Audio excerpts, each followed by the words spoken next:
How to create a shake transition effect. Place your clips on the timeline. Position the top clip where you want the transition. Duplicate the top clip and switch to Fusion. Add a magic mask node. Set the quality to better and the refinement range to 60. Start tracking the object.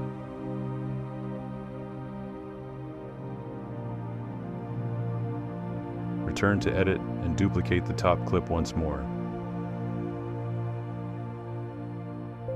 Go to Effects and add a directional blur. Move to the start of the transition. Set blur strength to 2 and blur angle to 90. Add a keyframe. Move 12 frames forward and set blur strength to 0. Smooth the animation in the keyframe editor. Temporarily disable the top clip. Select the previous clip. Go to Fusion and in the Matte Magic Mask enable Invert Matte. Return to Edit.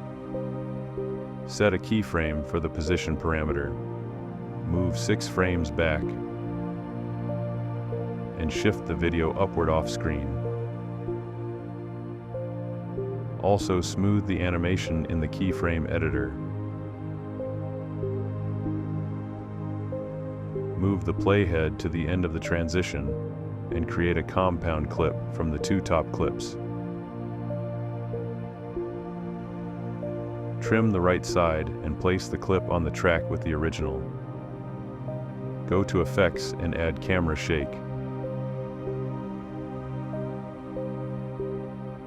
Set all reflection values to 0 and enable Motion Blur. The result is a smooth and dynamic transition. To learn even more about DaVinci Resolve, subscribe to the channel.